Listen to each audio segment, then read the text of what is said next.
তারপর ঘন্টা Facebook, YouTube, Instagram, reels video দেখে দেখে সময়টা নষ্ট করছো।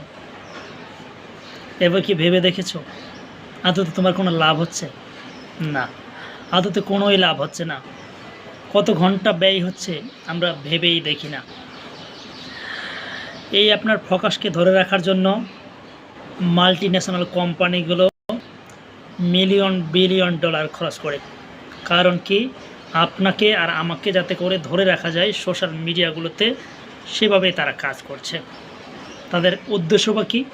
তাদের উদ্দেশ্য হচ্ছে আপনাকে আমাকে আমাদের মূল্যবান সময় যাতে সেখানে ব্যয় করি, এতে করে তাদের যত অ্যাড শো হবে, তাদের কোম্পানি বিজনেস তত ফুলে ফেঁপে উঠবে, আর আপনি আমি দিন শেষে মারা খাবো। আপনার যে কাজটি করার দরকার ছিল, যে কাজটা আপনার এখন করার দরকার ছিল, সেই কাজটা আপনি করছেন না। চিন্তা করছেন একটু পরে করি, আর দুই একটা রিলস ভিডিও দেখি। এবার আপনি আপনার ইউটিউবে যান এবং ইউটিউবে নিউজ ফিডে যান, একটা ভিডিও আপনি ক্লিক করুন, দেখুন আপনাকে একটা ভিডিও ক্লিক করে ধরুন যে আপনি কোনো একটা গজলের ভিডিও দেখছেন। সেই গজল ভিডিওটা দেখার পর দেখবেন যে নিচে আরও কয়েকটা ভিডিও অ্যাড করে দেওয়া আছে। আরেকটি ভিডিও দেখবেন, এরপর আরও দেখবেন কয়েকটা ভিডিও অ্যাড করে দেওয়া আছে। এইভাবে আপনি ব্যারাকলে আটকে যাবেন, কিন্তু আপনি এখান থেকে বের হয়ে আসতে পারবেন না। অবশ্যই আপনি যদি ধূমপান করে থাকেন, সিগারেট বা ইয়াবা বা অন্য কিছু, সেটার মতো এর চাইতে বেশি ভয়ঙ্কর হচ্ছে এই আসক্তি, ডোপামিন ডিটক্স। এই সোশ্যাল মিডিয়ার বরাতে আপনি আপনার কেরিয়ার ধ্বংস করছেন, আপনার চোখ নষ্ট করছেন এবং ব্রেনও আপনার দিন দিন শক্তি আপনার লোপ পাচ্ছে। আপনি কোনো কাজেই ফোকাস করতে পারছেন না।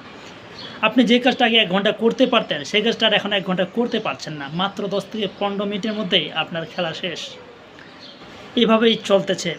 সোশ্যাল মিডিয়াগুলো আমাদের চাই ঘন্টার পর ঘন্টা যাতে আমরা তাদের এই অ্যাপসগুলোতে ব্যয় করি।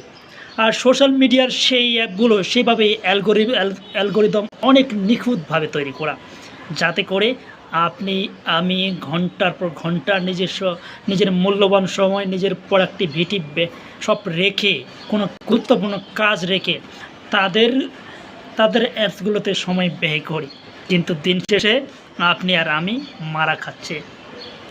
তাহলে এর কোনো সমাধান আছে আদৌ? হ্যাঁ, আদৌ সমাধান আছে। সেই সমাধানে আমি বলতে চলেছি, চলো সেটাই আপনাদের আজকে শেয়ার করি। ডোপামিন ডিটক্স বইটা আপনি অবশ্যই পড়ে থাকতে পারেন বা নাম শুনে থাকতে পারেন। যদি এই ভিডিওটাতে বলি, ভিডিওটা বিশাল লং হয়ে যাবে, তাই আমি চাচ্ছিলাম শর্ট করে আপনাদের মূল্যবান সময়টা ব্যয় না করে শর্ট করে বলি। এই ডোপামিন ডিটক্স থেকে আপনি কীভাবে বাঁচবেন, বাঁচার কি কোনো আদৌ উপায় আছে নাকি কোনো উপায় নেই? এই বইটিতে পড়ে আমি যতটুকু জেনেছি বা বুঝেছি, আমি সেটাই আপনাদের সাথে শেয়ার করব। সোশ্যাল মিডিয়ার বলাতে ফেসবুক, ইনস্টাগ্রাম, ইউটিউব বা হোয়াটসঅ্যাপ যাই বলেন না কেন, প্রত্যেকটি কোম্পানিগুলো চায় আমাদেরকে ধরে রাখার জন্য ঘন্টার পর ঘন্টা আমরা যাতে এইভাবে তাদের আটকে থাকি আঠার মতো, কিন্তু আমরা বের হতে পারছি না। বের হওয়ার উপায় বা কী আছে, চলুন উপায়টা একটু ধাপে ধাপে বলি। এবার আপনি আপনার অ্যাপসগুলোতে দেখুন আপনার ফোনের ভিতরে কী কী অ্যাপস আছে, এই অ্যাপসগুলো দেখুন এবার আপনি দেখুন আপনার সেটিংয়ে যান এবং দেখেন যে আপনি কোনটাতে সময় বেশি ব্যয় করছেন। সবচেয়ে আপনার বেস্ট টাইম কিলার কোনটা, ফেসবুক, ইউটিউব নাকি ইনস্টাগ্রাম? কোনটাতে আপনি সময় ব্যয় করছেন? এবার আপনি সেটাতে সময় সেট করুন। অর্থাৎ আপনি আজকে যদি ফেসবুক 2 ঘন্টা ব্যবহার করেন, তাহলে কালকে চেষ্টা করবেন 1 ঘন্টা ব্যবহার করতে।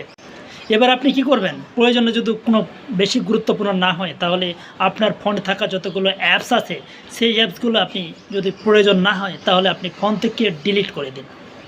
তারপর আপনি কি করবেন, তারপর আপনি যদি একান্ত যদি বারবার মনের মধ্যে খুঁতখুঁত তৈরি হয় যে কোনো কিছু আমি মিস করছি কিনা, কোনো বন্ধু আমাকে কোনো SMS করছে কিনা, আমি যে ফেসবুকে একটা ভিডিও ছাড়লাম, ভিডিওতে কতটা লাইক আসলো, কতটা কমেন্ট আসলো, কতজন মানুষ দেখলো, এসব কিন্তু আপনার মনের অজান্তে খুঁতখুঁত তৈরি হবে।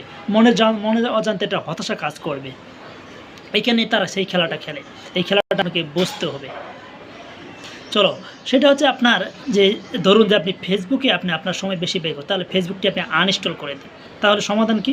তারপর আপনি গুগল স্টোরে সেখানে গেলে ফেসবুকে লগ ইন করে কিছুক্ষণ ব্যবহার করে আবার সেখান থেকে লগ আউট করে বের হয়ে যান।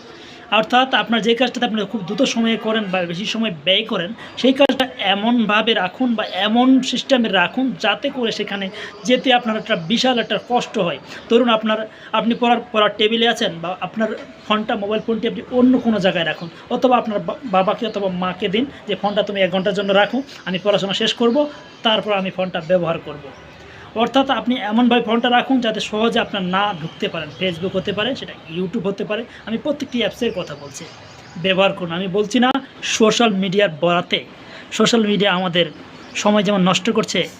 অর্থাৎ ধরুন আপনি কোনো ইউটিউবে গেলেন একটা মোটিভেশনাল ভিডিও দেখতে বা শিক্ষামূলক ভিডিও দেখতে, এই শিক্ষামূলক ভিডিও দেখতে দেখতে আপনি যে কত ঘন্টা ব্যয় করেছেন কিন্তু আপনার তার কোনো হদিশ নেই। কিন্তু একবার কি ভেবে দেখেছেন এই শিক্ষামূলক ভিডিও দেখে আপনার আদতে কোনো লাভ হচ্ছে না?